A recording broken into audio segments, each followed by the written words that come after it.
There we go. All right. We should be back up now. Okay. All right. It working? It still says the video is 21 minutes. It says the video is 21 minutes and streamed 11 minutes ago. Uh, go onto the Oh, channel and just like check on there because it might. Like, when I restarted the stream, it might have just created a new file.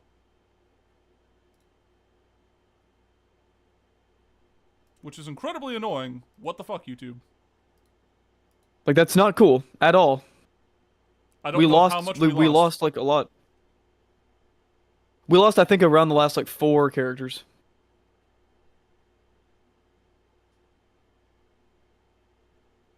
Damn. Good lord.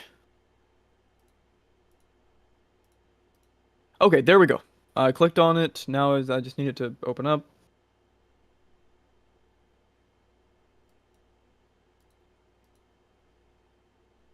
Started streaming 64 seconds ago. All right. So just a quick run through. We of the last 4 characters, I believe we have Chris in high B. Because of the strength of the characters that are above him, we think that he's slightly overrated by the fandom. Burrell is in low B. Hate him deeply. His writing and themes to the story are way too important to have him like below a B tier.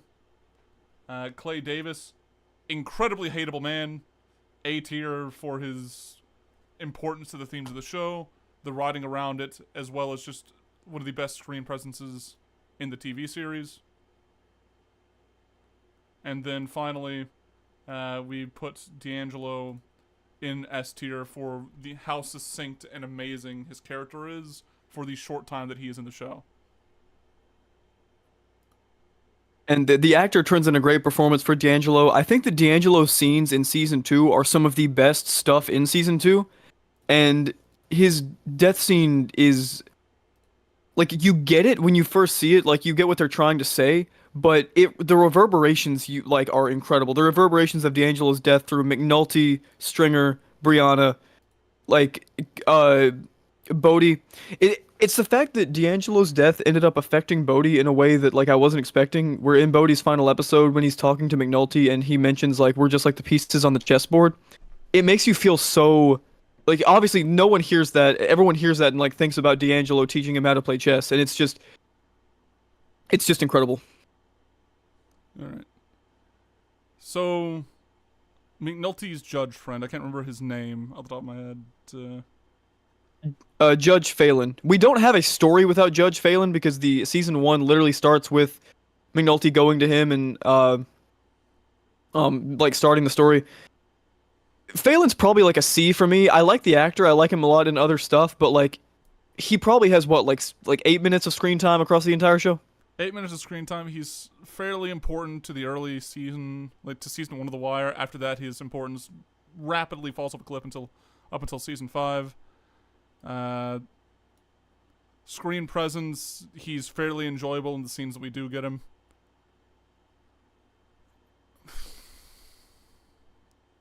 C. Yeah, I think that's fair. He's nowhere near as unlikable as the characters that are below him, but nowhere near as important as the characters above him. All right, Cedric Daniels.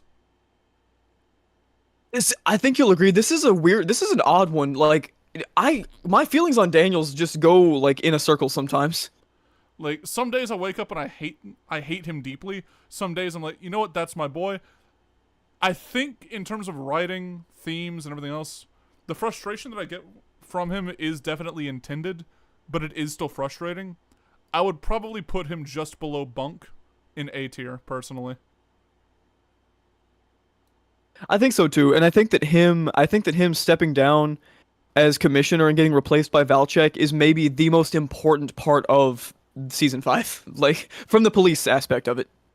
Yeah, having this person who genuinely wants good reform basically be thrown to the wayside in favor of someone who's not interested in that at all.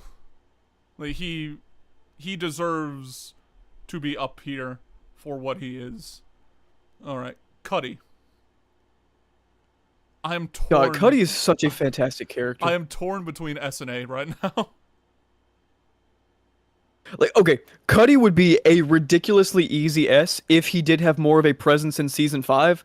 But watching the series again and like knowing that he wasn't gonna have a big role in season 5 and just focusing on 3 and 4, what we get there is astounding. His roles in season 3 and 4 are like so amazing. The role that he plays in the lives of like the 4 boys, I do think it's kind of undermined by his lack of presence in season 5. So, like, I think I'm gonna, like, err towards a high A, simply because in Season 5, like, his absence is genuinely kind of felt. But, like, I really want to put him in S. Okay, for me, the way I'm seeing it, if Cuddy's at the top of A, he has to stay at the top of A. Alright. I feel we're both basically trying to get around putting him in S, so I think we put him there for now. And then, if S gets too big, we just drop him down a level. Yeah, that sounds good. Because, like, we're both basically trying to find reasons not to put our boy up here. Like, and he's just so fantastic. Alright. D'Angelo's girlfriend, I believe, like, Toss her in D. I can't stand her. Thing is, I know that, like, in terms of both of themes as well, she's not the best. So, like, she might be ever so slightly above Tony for me, because she's both incredibly unlikable and outside of, like, a few scenes, completely unimportant to the plot. No, she does do a lot for Stringer's character, though. Having Stringer supplant himself as the D'Angelo role in her life is, like, one of the most iconic parts of the character. That is true. I'll put her low D. You good with that? I'm good with that. Duquan! I feel like in terms of themes, Duke might be like one of the most succinct ones in the entire show. I don't think he's an S tier. I don't think he could make you can make a strong argument for a Dukey S tier. But I feel like above Clay Davis in A tier is like pretty much at home for him. I would put him much higher, like at the top of A, above Avon, but I can totally live with that placement. I think that Duquan, he has a great story because you can't tell 100% where it's going at the beginning. Like, anyone who says that they can see, like, Duquan becoming, like, the heir to Bubbles at the end, I think that you're just using, like, the fact that you've already seen the series, like, hindsighting 2020. I think that his story is so tragic, and having his final scenes with Presbeluski are some of the most, like, sad and depressing things I've ever seen. Alright. I think we'll... Alright. So, where would you feel comfortable putting him then? Because I agree at least above Clay Davis. Do you want to put him above Bodie, Daniels, or what? I would put him in between Daniels and Bunk, personally. So about right here? Sure. Right. I can't see that, but... Like, personally, I would probably put him... Like, in order to split the difference, I think that means, like, in between Daniels and Bodie would be, like, the place where we're, like, most in agreement. Yeah, that's fair. Having to already split hairs in the A tier is... Like, this show might end up killing people. It's so good. Alright. Our boy in the FBI. When he shows up, Alright. He is fun.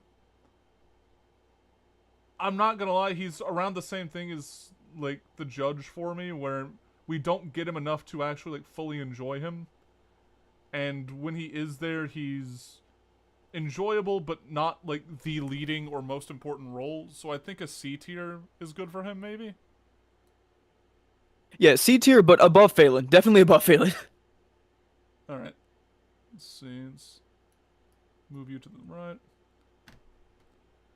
Frank Sabatka. S. I'm gonna be honest. Frank is S, especially after watching the show a second time. Yeah. To me, he goes above. Like he's only in for one season, and the fact that this man is so crucial to the plot and the relationship between like the working man and the criminal organizations. Like, I'd probably put him just ever so slightly above Cuddy. I would agree. I would personally probably put Frank a bit above Cuddy. I think the performance that the actor puts in is ridiculously good. Frank is also kind of a quote farmer. You watch the show again and you realize like Frank has like 7 great quotes in his one season. His relationship with his son and his nephew and the Union and the Greeks and like I love what Frank gives to the story. And I think that Frank is also just one of the most relatable characters in the story for a lot of people.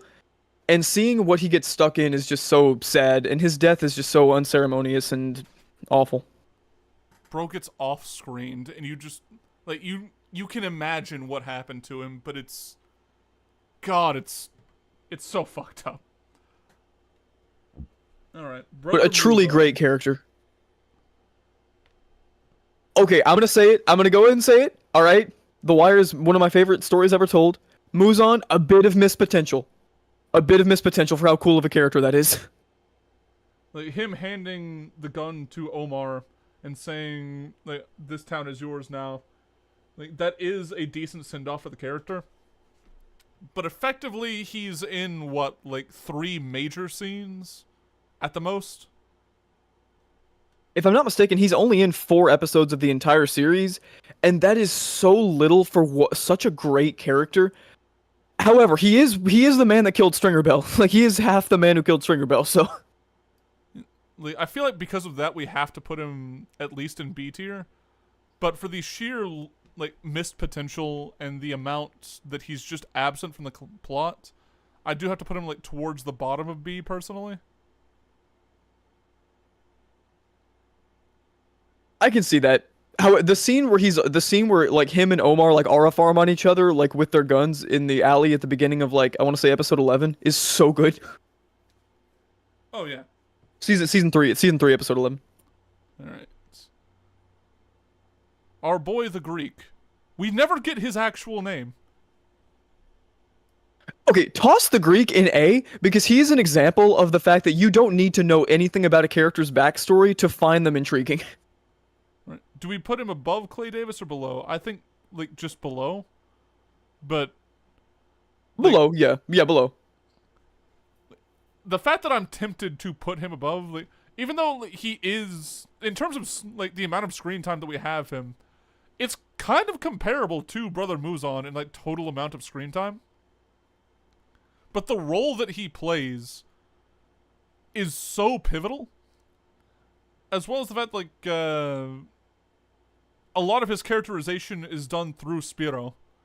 Like, a lot of Spiro's dialogue is him speaking for the Greek and basically like only taking what the Greek would want. So I kind of share their scenes as like the same character. Like there's just such a mystery about him, honestly. All right.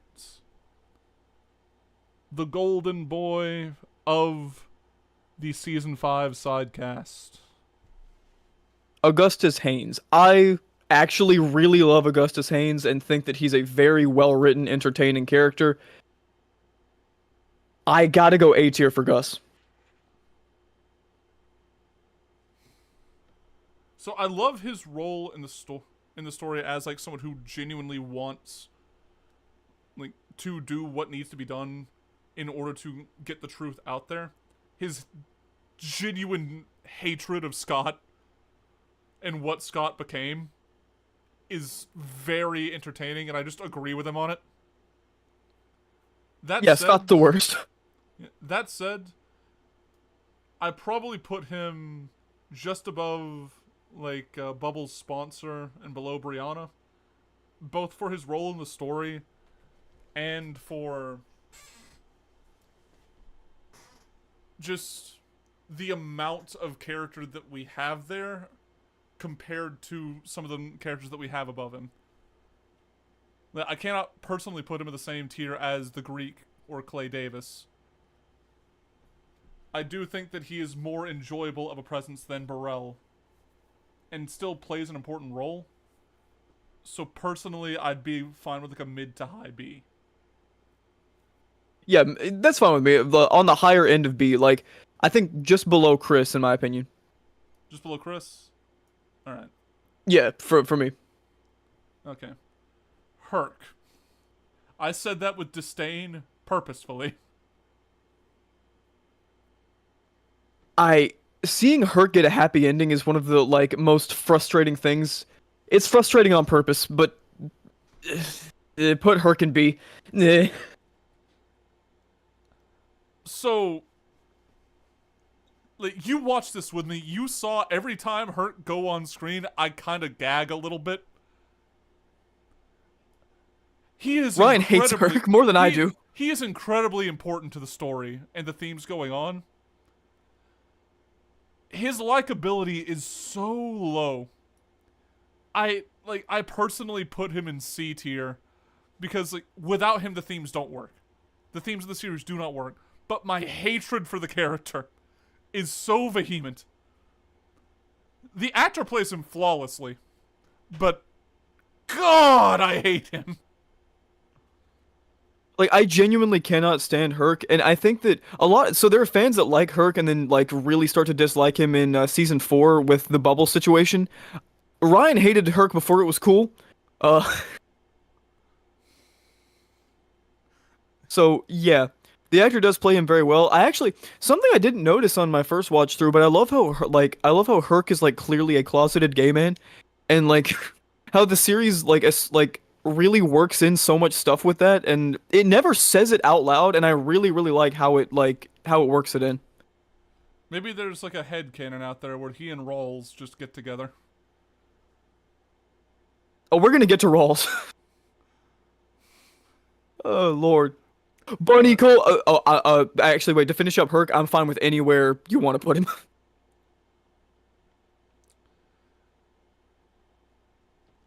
Very poor choice of words, but like I'll leave him.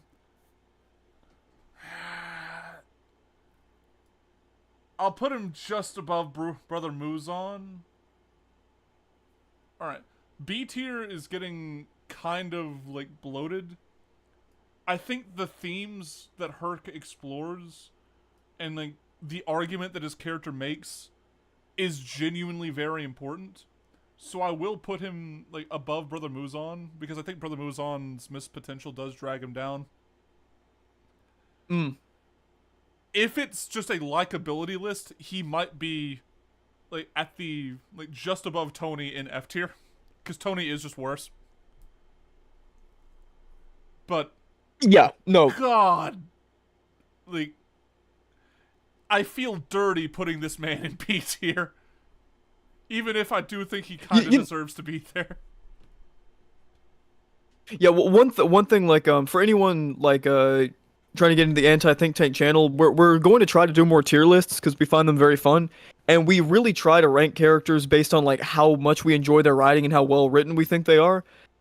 But Herc is one of those weird cases where like as well written as he is, I kind of just ooh. I can't stand him. It's painful. It's genuinely painful. He sucks. That said, S tier for Bunny Colvin. Bunny Colvin is the easiest S tier of all time. It's just where he goes. For me, I'm looking at Colvin as of the list we have right now as being just below Omar. Just below Omar? For me personally. I could see that argument. I'm probably gonna like personally I'd probably put him just below D'Angelo. But the fact that I can be persuaded to put him above him like probably means that like I agree with you on the positioning more than you agree with me on the positioning. So I'll put him just below Omar. I do not see him ever falling out of S, so he is just safe here. Like I think that what like the thing that really gets me about Colvin is the fact that he's in the series like from the beginning. He gets mentioned a lot, but like watching the show, like the plot lines that Colvin gets in seasons 3 and 4, you literally cannot have The Wire without the Colvin plot lines. Like Hamsterdam is iconic. Yeah. I just having someone look at things systemically and just wanting so bad for things to change and having like the fact that of the season he's basically the most punished character for trying something that was working is so perfect for the thematics of the series. And his disdain for Carcetti at the end of season 5 is so telling.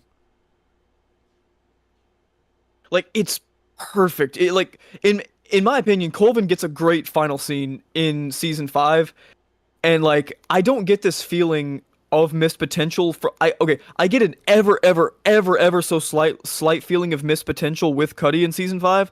I don't get that with Bunny for whatever reason. I feel like his character met his potential perfectly. Him. Like his arc in season 3 goes basically as perfectly as it can. And then season 4, he serves a very, very important role in talking about the education system, but he didn't really have a role in talking about the media. At the most, he could have talked, like, it could have been talked about as, like, the media's role in taking Amsterdam, blowing it up and turning it into more of, like, a ticking time bomb than it should have been. But he is, like, for the 2 seasons where he is a focus, he's basically perfect. Absolutely. Landsman. Bro, I'm gonna be honest. Landsman kind of goated. Like he's such an unlikable prick, but like his scene during McNulty's wake at the end genuinely like makes his character rise an entire placement for me. Like knowing that he actually cared about Jimmy this whole time and like cried during his wake is low key kind of peak. It changes a lot of like the a lot of the reasonings for his character because it changes it from a disdain to like a disappointment in McNulty where he doesn't want him to be like this, but he kind of is just like, okay, like you're going to do it. Yeah. So Oh. I think what? No, I thought our stream stopped. No, I think we're good. I think we're good. Go on. I'll probably put him. I would probably put him at like a mid to high B tier, like probably above Augustus personally. That works for me, honestly. He's also a presence throughout all 5 seasons, which is important. All right, Jimmy McNulty, S tier. This is interesting because Jimmy is S tier for both of us. It just depends on like where either of us would place him. Jimmy McNulty is my favorite character in the show. Personally, I would put him at the very top. Where are you feeling? So, I feel like above D'Angelo is like a minimum. Personally, I like Bunny Colvin more for like the arguments that he makes. Like, you can ask Ian. Like, I was literally making when we were talking about like the show and everything. I basically before meeting Bunny Colvin just said his philosophy, and then like the show made him. So it's like, holy shit, they're two. Like, it was like no, Ryan literally said that. He was like yeah, I don't understand. Like they could just like before he like we watched like then the Amsterdam plotline happened, and like it was just like magic. It was literally like David Simon created the character like on demand for Ryan. now, granted, my thing was like a bit different from Amsterdam, but like the fact that it was like the core of the argument was there was so interesting for me. And then in season 4, he tackles the role of schools and like, his argument there is the same one that I make about schools and how like it's so performative and everything. And I'm basically like, you just took my philosophy and just put it into a character. Damn, that's impressive. So like he would go above. And I personally can't say that. And I personally can't say the same about McNulty. For me, I do not relate to McNulty's character in the way that you relate to Colvin. I hope that neither of us relate to McNulty's character, but I would personally put Colvin just above McNulty. You would put him. You put McNulty in number one. I would probably say like just below Omar as like a stretch because like I would put him so far in third. You'd put him in first. I guess that means like second place overall, at least for the time being. and we can discuss it more later. I am fine with that though. Like I think that McNulty's character is flawlessly written throughout the entire show, and the often maligned plot line he gets in season 5 where he creates a serial killer is in my opinion like one of the best like parts of his character, and I literally don't understand anywhere that people are coming from with that. Like if you think that comes out of left field, you were not paying attention to the character. Like he literally like crashes his car and then does it again right after in season 2. So like that was always in his potential. Actually, like now that we didn't really discuss where Omar is in this top three because like he's clearly in the top three right now. Do you have him like which position do you have Omar in? Because of these three characters, I have him in third. As in these three characters, I also have Omar in third. Like of these three, I'd go McNulty, Colvin, Omar as of right now. All right, so now it's more of a discussion because we basically like I have Colvin number one of these characters. You have Jimmy number one of these characters. So we can discuss more later. I'll leave it like with Jimmy first for now, and then we'll just go and talk a bit more about it later. Because I don't think that you can make the argument All right. of like D'Angelo over Omar. Like you could, but I think we both agree that like these three characters are kind of like in their own like separate S tier at the moment. Yeah, I agree. All right, Prop Joe. Hey, Prop Joe represents a certain pragmatism in the streets that I feel like was just necessary, especially in season 3 forward. Like Joe, okay, here's how I'm thinking about it. Proposition Joe becomes more interesting the more dangerous the Stanfield organization becomes. Agreed.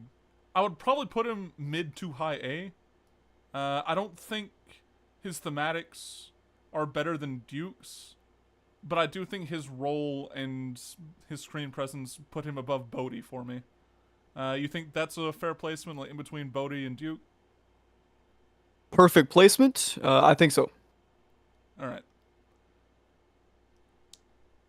Do you want to talk about him a little bit more? Or do we want to just move on to this little shit?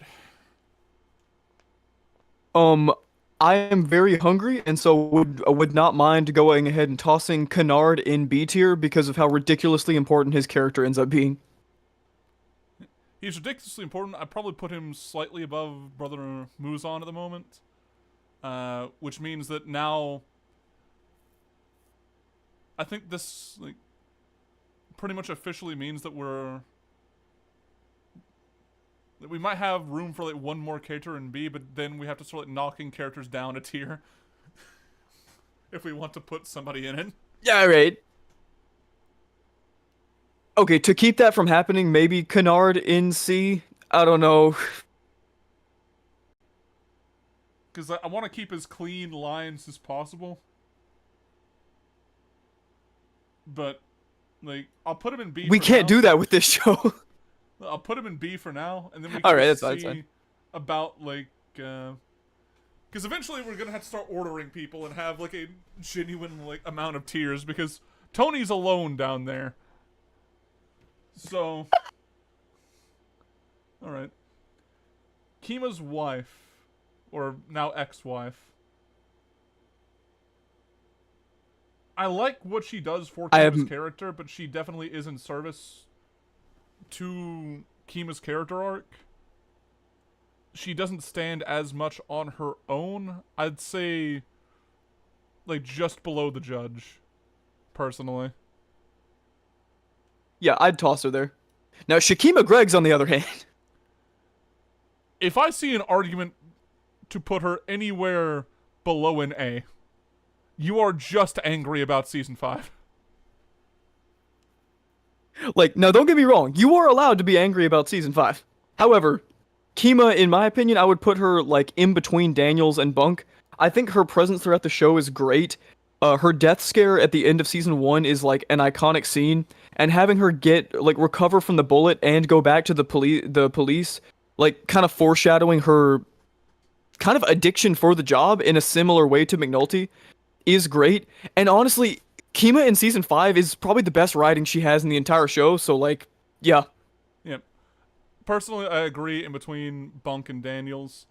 I think that she has a more fleshed out character than Bunk, but his character is more entertaining, and the relationship that he has with McNulty in season 5, like, his role in that plot line gives him the bump for me to be over her. And, like, her likability compared to Daniels puts her above him, even though I think that Daniels thematically is more important to the story. So, anyway. Bubbles. Good lord. So, Put him So- up. Put him up there. so how do we order these 4 characters? So Bubbles is my second favorite character in the story. I could be persuaded for Bubbles to just be my favorite character though. So put him up there somewhere. So, he's ahead of Omar for both of us. So, I'll move that there. I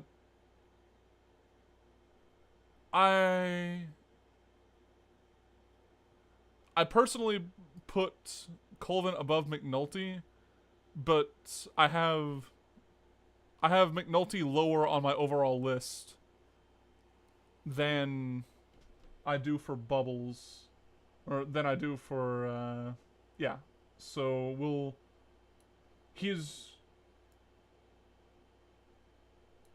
go Bubbles in second place with Colvin in third for now. Oh, that works for me. So I would like to say the reason why, and this completely became solidified in my second watch through of the series, is that I think that the way that Bubbles and McNulty like mirror each other in seasons 4 and 5 is genuinely some of the most impressive like writing I've ever seen. And I think that so this was floating in my mind when I first watched the series, but Ryan like kind of like pointed it out at the beginning of season 5, and then once you notice it, it's so awesome to watch. Watching in season 4, McNulty is in the best place he's ever been, but not doing what he wants. Bubbles is kind of in, like also in like one of the best places he's ever been in the series, just with like his relationship to Rod is going pretty good. And then I love how at the end of season 4, the death of Bodhi starts McNulty back on his bender, and the death of Sherrod actually puts Bubbles in the opposite direction. And then in season 5, you get to watch McNulty slowly get worse as a person and watch Bubbles slowly get better as a person. And it makes their ending at the end of season 5, like they don't even I don't think talk to each other very much at all in seasons 4 and 5, but like they mirror each other basically perfectly. And I think most Wire fans would agree that the shot of Bubbles like walking up the stairs and sitting at the table is probably like the most satisfying thing in the show. All right. Yeah, so let's see here. We have the Minister now. Now, I really like the Minister. The argument to be made, though, is his importance to the overall plot. Because he's not like as the deacon as like the main like religious figure, but he plays a very important role in Cuddy's story. A very important role in Cuddy's story, and a very important role in like just the religious people in town in general. I would put him at the top of C personally, maybe at the bottom of B. So I would probably put him, of this list, in between, like, Herc and, like, our blind friend here. And that would probably knock, Kamar down one. I'm fine with Kennard going down. So, Michael. I feel God, like Michael's fantastic. He has to be at minimum in A for me. For me, Michael is at the very top of A. Like, I would put him above Avon. I would put him above Bunk. I think that Michael is so important to the story, and I feel like retroactively you learn so much about like Omar's possible backstory through Michael, and I've never seen something done like that. All right. Yeah, I'll put him above Avon at high A. Lester Freeman. Oh my god, S tier. Like, So Lester is interesting. Oh, go on. Like, he is my personal like favorite character of the series. He is like way at the top for me. So, like, you interchange between McNulty and Bubblestream #1. I think like Lester and Colvin are that for me. So, like, it's a strange setup. I don't know which order to place these four in. We're gonna have to deal with that later. As of right now, I'm totally fine with Lester being in the top 5. Like, he's probably my 5th favorite character in the series, and I think he's amazing. All right. Now on the opposite end of the spectrum, this motherfucker. Like, we're gonna have to start moving through some of these because I am very hungry. Levy, bro, I might just have to toss Levy in D tier, bro. I hate Levy. I hate him.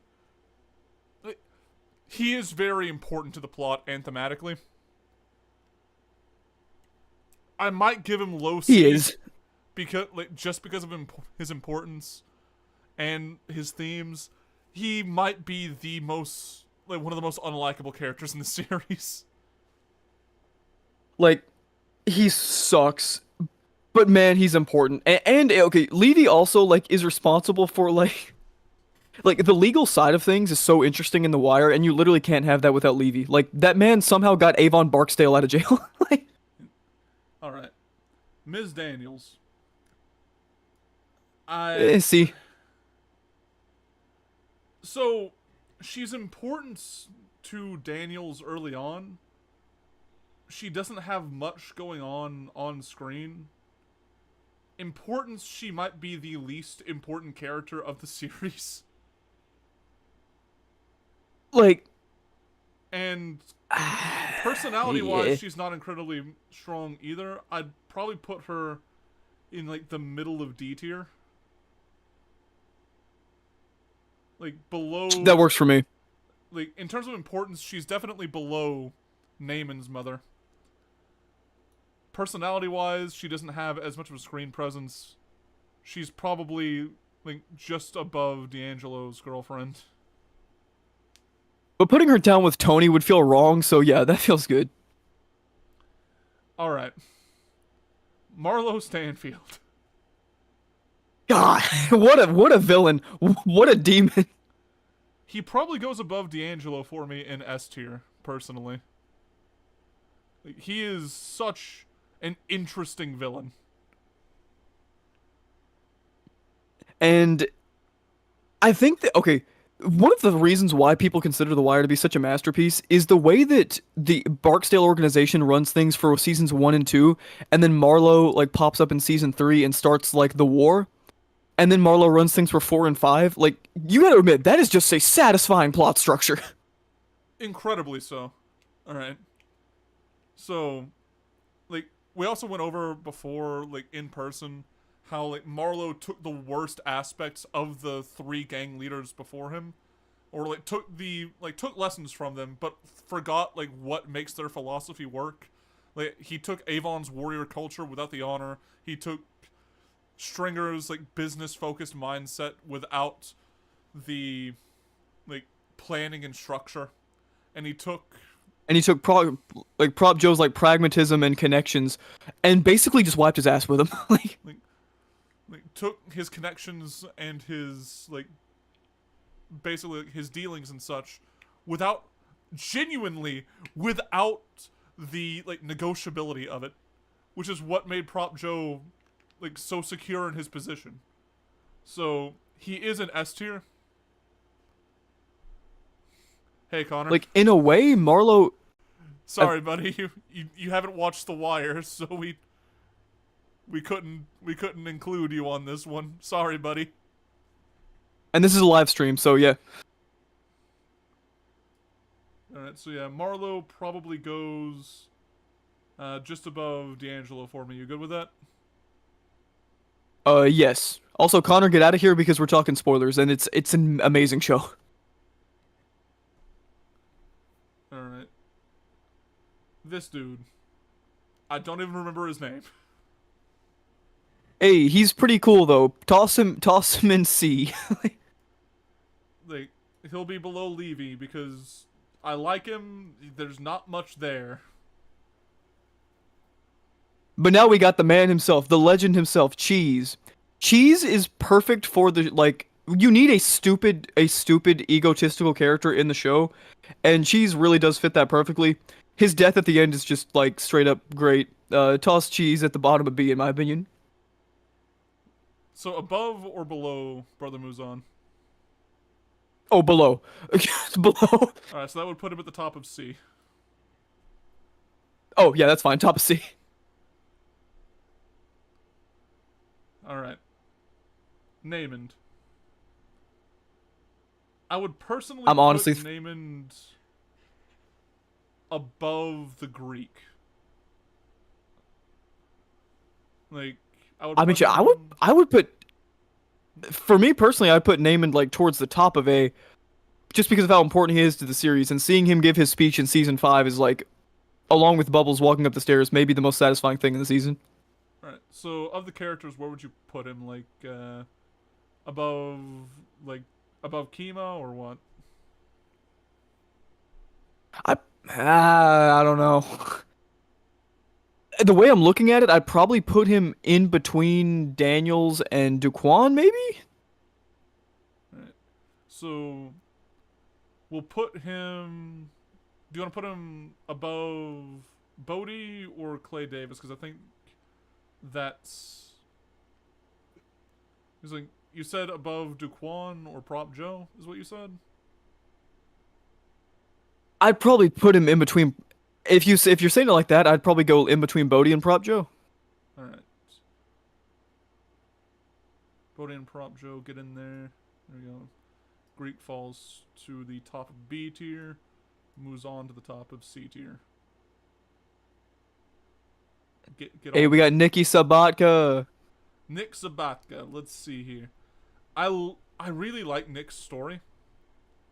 He is only in for one season, which has to be like it has to be considered that he's basically in one season and like has the final send-off scene in season 5. What we get from him, I really like. He's not the most likable. I do find the scene where he's reminiscing about Ziggy to be very good. I'd personally put him at the top. I think Nick is like the king of C tier in my opinion, but where are you feeling? So, alright, before we do that, can we talk about Bubbles' sponsor? Like, do you think he's still mid B tier with the characters that are around him? Like, do we move He him? does look a bit odd there now, doesn't he? Like, I'm looking at the list and he's just dead center, and I'm like, are you more important than Burrell? Yeah, okay, alright. Go ahead and toss Waylon a little further down, like maybe at the bottom of B. Alright. So, personally, I would move him down to C tier and put Nick at the bottom of B, which would eventually move him down into C tier anyway. But, like, for the time being, it would probably, for me, be like he would be above Bubbles' sponsor, because frankly, I keep calling him Bubbles' sponsor instead of Wayland. So That's on you, bro. That's on you. that's on me, but it's also kind of on the character for not being as like important or like sticking out enough to me to be recognizable enough to remember the name. So I would personally put Nick at the bottom of B and then move Wayland to the top of C. That's fair. All right. Hey, we got Norman. We got Norman, bro. And so we see Nick move to the top of C. Like, dude, I love Norman. He's so freaking funny. And something I find wild is that on my first watch through, Norman was just the funny guy. On my second watch through, Norman is actually very important to like multiple character stories. I would probably put him like just I'd probably put him in between Chris and Jay personally. How are you feeling?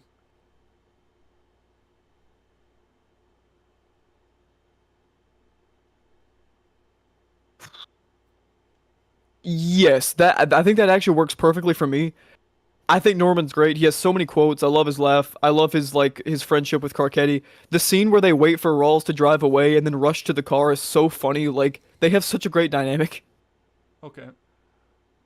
So we filled out everything from S to C as much as we can. Like, That that's S tier is just full of legends. Like look at it. That also means that any S tier that we put in from this point on has to be knocked down. Like, has to either knock a character down or be knocked down to A and start a domino chain reaction. And then once we get every character I can live with that. we can, like, you know, equal things out, so... Alright. Genuinely, this guy is completely unimportant. I don't even know his name. He might be an F tier. Yeah, toss him an F with Tony and move on to my boy Malik Carr. Alright, so Poot. I hate Poot as a person. He is way too important to be, like, thrown down into the depths. Personally, I think Hey, his final scene is also very nice, and he has great chemistry with Bodhi.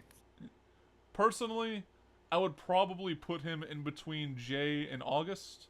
How are you feeling?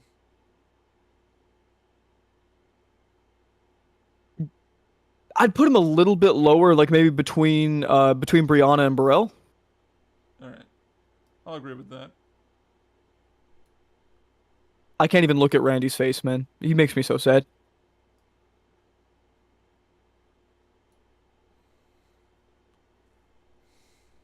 Alright.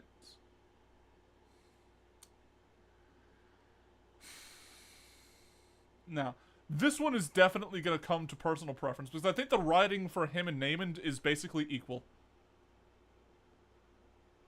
It just So- depends on, I guess, what story you resonate with more, maybe. I do think that he deserves an A tier. Absolutely. I would probably put Randy. All the kids are in A tier objectively. I'd probably put Randy between probably just below Duquan, like right below Duquan, maybe. Alright. And Clay Davis goes to the Shadow Realm. Bye, Clay. Levy goes down to D tier. That was a That's domino always how effect. it should have been. That's fine with me. He fought hard to stay in C tier, but there he goes. He will go lower Bye, as buddy. here comes Rawls.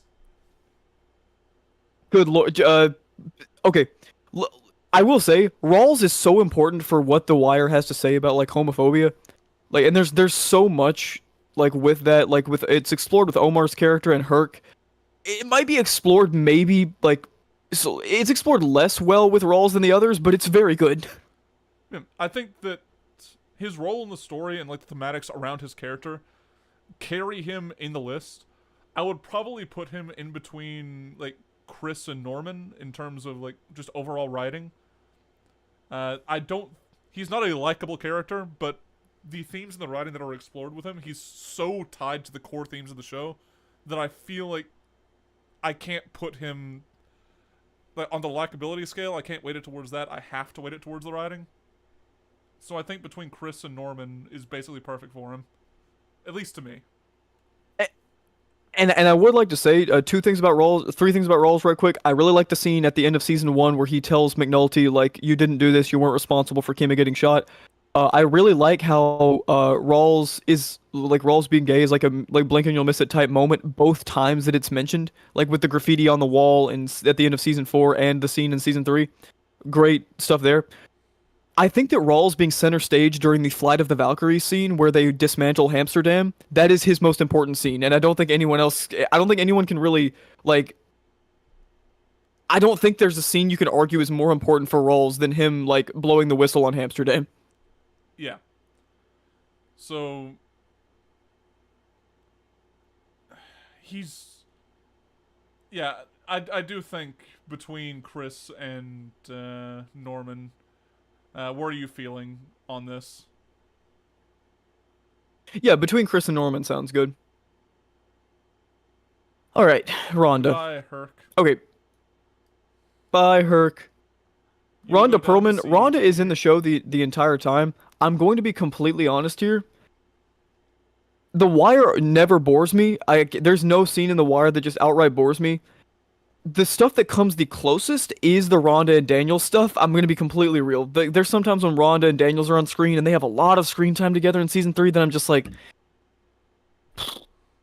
like, So she's an important character for her archetype, but she is only a supporting character. There's not many themes that are explored with her. Her aspects, like the judicial system, don't really get deeply explored. Well, they're touched upon, but they're not like compared to the other things that are in the series are not the most deeply talked about. And so, I would probably put her just like maybe just behind Cheese. yeah, that works for me. Hey, but now we got Roland Presbalewski. I would probably put him just above Muzan. Not Muzan, not fucking Muzan, fucking Marlowe. Yo, that was a crazy thing to say. I got the M's. I was like, mixed up in my head. Presbalewski. Oh, you're good, you're good. Okay, if we're talking Prez in the first couple seasons, he's a pretty good character, middle of B. Prez by the end of the show is just absolutely astounding. His role in season 4, like he does not get much in season 5. He gets like maybe two scenes, but the scenes that he does get there are very, very important for the characters that are there.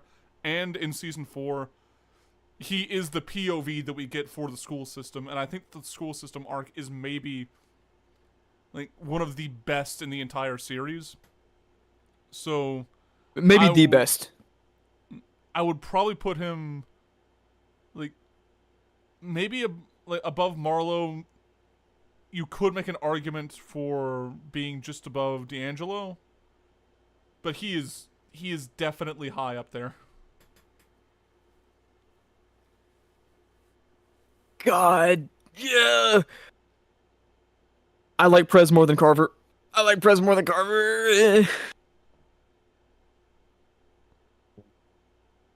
think Prez belongs in S more than Carver.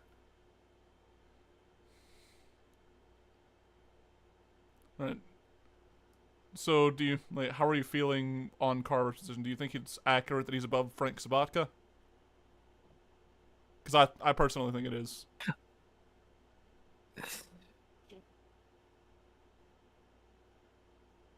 Yes. No, I like Frank, but I don't know. Okay, put Prez somewhere, and I'll talk to you about it later. I can't. I'm looking at my family here, man. I'm looking at so many like legends on this screen right now. Right, I'll put him in between Marlowe and Omar, and then knock Cuddy down. knock Bodhi down. This feels wrong. I don't like this. It feels wrong to see Bodhi in B tier. I'm not a huge fan of seeing that. Well, so it looks like we're going to be overloaded, so chances are we're going to get to, like, squish some lists together a little bit. So, at the end of the ranking, he'll probably move back up. Alright. We'll see. We'll see. Mayor. The fucking mayor. God. Royce is important. I would put Royce in the middle of B and knock down everyone below him. Like, knock down Levy, knock down the guy with the mustache, knock down the FBI guy, knock down Phelan, all that.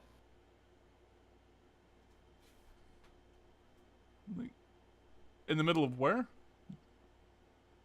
In the middle of C. Alright. Personally, for me, the mayor probably goes just above August. Because he is a very hateable character. He is a very...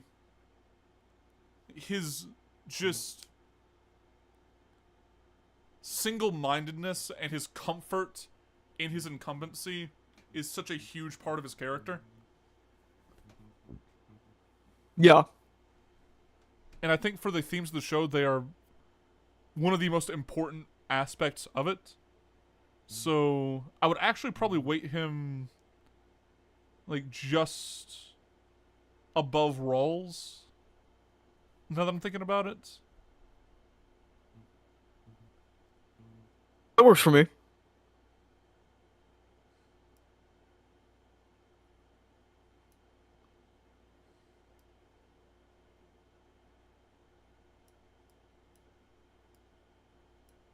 Alright.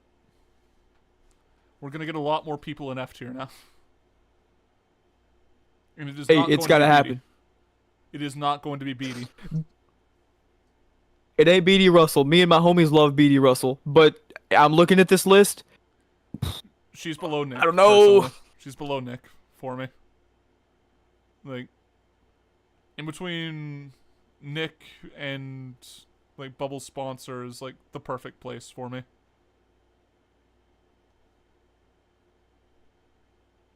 I hate this. I hate this. I feel like I'm shooting. I feel like I'm in a Negan situation. I'm having to shoot my children. Yeah, that's fine. Just put Scott in F. Okay, just to make things easy, I don't care how important Scott is to the story. Please put him in F. Please. I kind of agree because his likability might be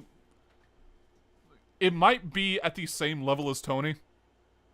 He's important to the story, but I don't think his importance is explored as well as other characters.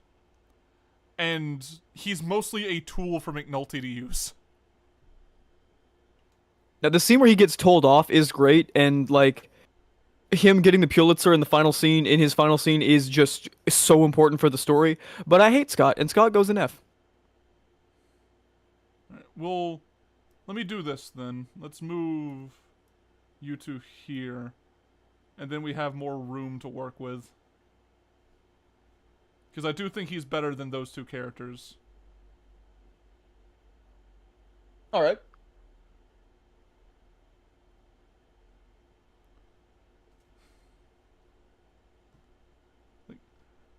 The thing is, like, Naaman's mother deserves, like, thematically to be fairly high, but dear God. Like, we have some heavy hitters. Alright. Because of her importance, do you think that she deserves to be up in, like, the upper echelon of D tier right now? Yes, I would put Naaman's mother above, like, everyone there except for Levy. Like, I think Levy's more important.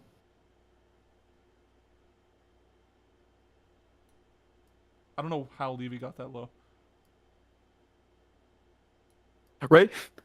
Right. So does that look at, like, Levy, Naaman's mother, and then Rhonda? And then Kennard? Yes, that works for me. And I have who are the next two people? I don't know. They go in F tier. for the simple fact that I just genuinely don't know who they are. Like we just got done with a rewatch, and I I got nothing. Like Like, here, let me just put a thing here. Like, no, not you. Add a row below. There we go.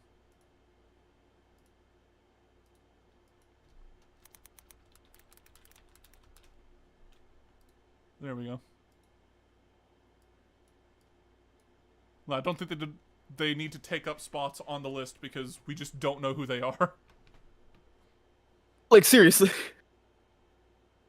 All right, Slim All right, Charles. we got a Charles like he played the game so respectably and quietly that he kind of won in the end. And I would personally put him like just below, like probably just below Chris. I would agree. I can see that definitely.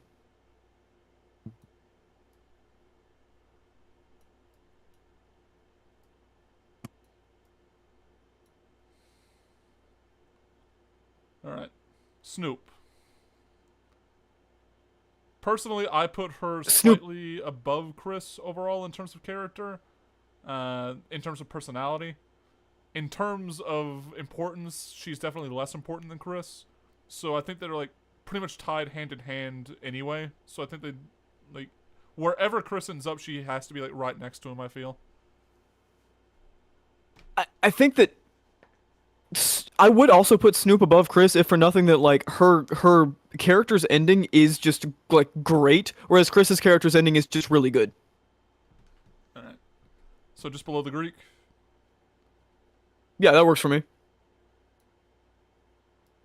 Sorry, August. Hey, Spiros. You'll be back here eventually, I'm sure. Bye, guys. Alright, Spiros. God, we still have Spiros.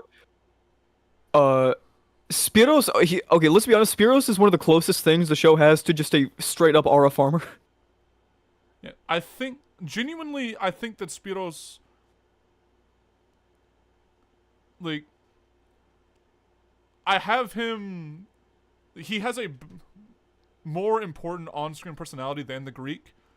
He is more involved with that plotline, like on screen, and his relationship with Nick is incredibly interesting. So I do have him higher than the Greek personally, even though like the Greek's mystery is very intriguing.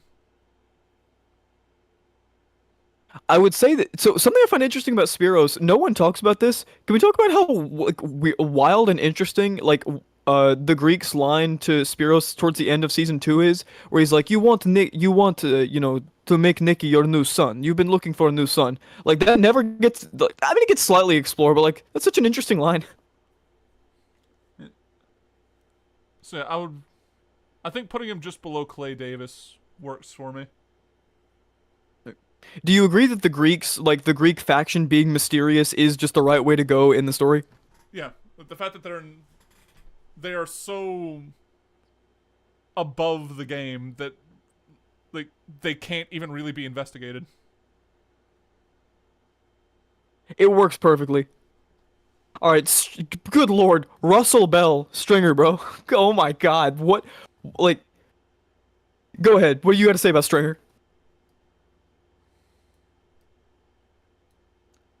So, when I first finished The Wire, he was in top 3 for me. Since then, like I've thought back to a couple more people, and like Lester, Bunny, and Omar are like a bit higher for me.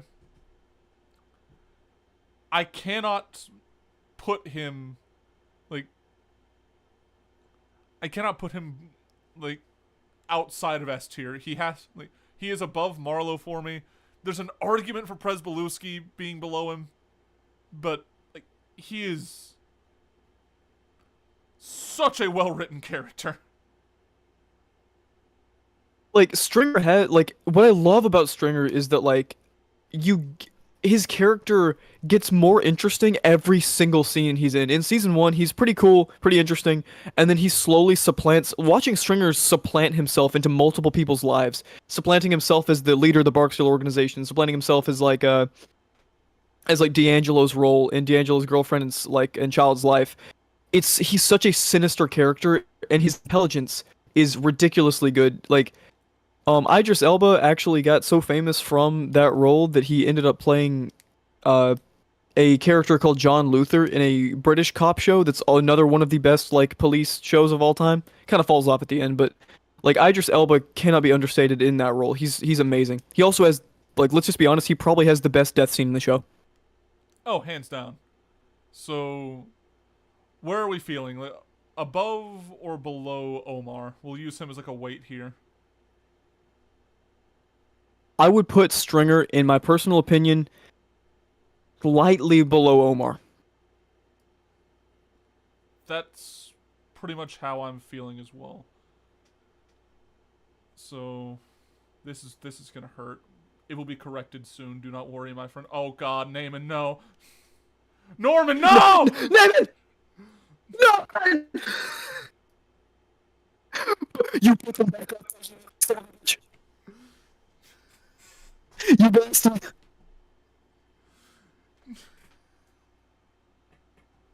You put them back up right now.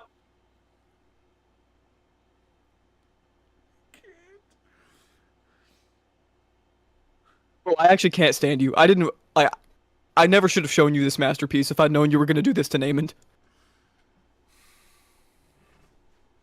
Do you want to swap him with Prop Joe?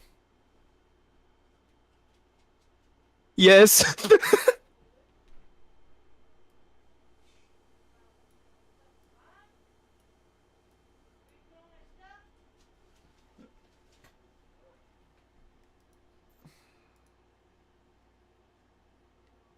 1 second.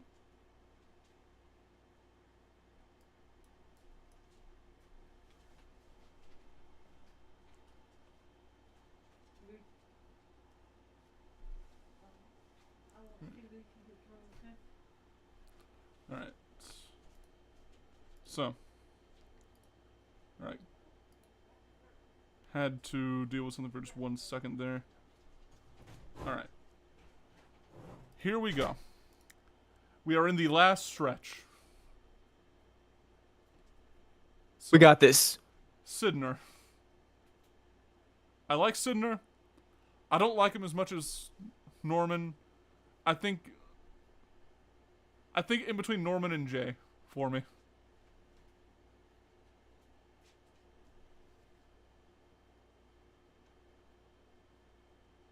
I think Sydnor is like I would put him at the very bottom of B tier. It's cool that he's just like a constant presence throughout the entire show, and I really like the fact that he figures out Marlowe's code at the end is pretty great. The way I'm seeing is, do I like Norman less or more than Sydnor? And the answer is a pretty clear more. Yeah, 100%. Norman's the goat. I don't So- understand why we don't have Norman at the as like the top of S tier, but it's okay. So I think putting Sydnor in B, dropping Nikki down here. Had a lot of casualties. A disgusting amount. A Baltimore amount.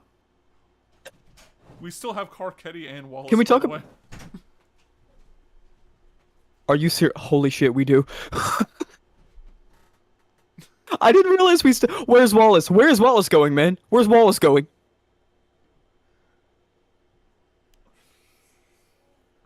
Alright. We'll get there when we get there. Carcetti, I'd probably put in between Colvin and Omar for me.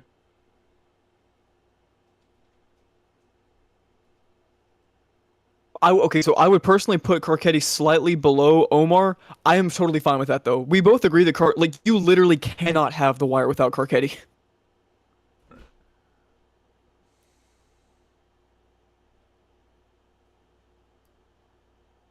Oh, this is painful.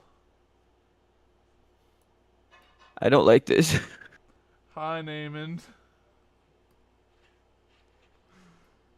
Hi, Sorry, buddy. sorry, bud. At least you get to see Rawls fall. Which we all wanted that. So All right. Now there's so many characters on this board that like there are like 6 spots for us to dictate. So let's see, 1, 2, 3, 4, 5, 6. All right, so we can expand every single tier by 1.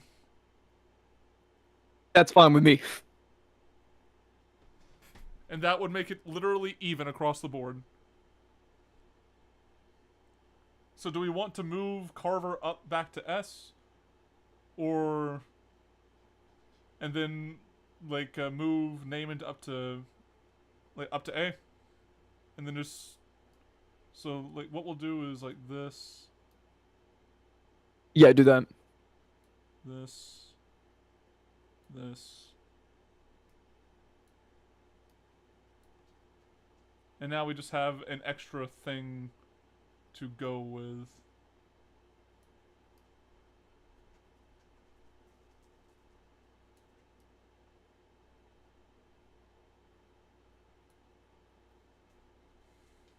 Alright.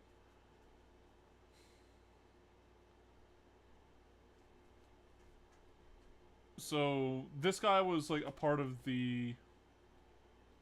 Like, the Sun plotline, right? No, that guy he was in the Carcetti plotline. So that tells you all you need to know. Put him in literally who? Like, so, we actually do know him, at least. So I think, like, lower F tier. F.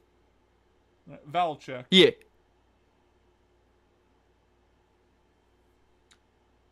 Who do we I want? created this little group here to look for a man named Sabatka.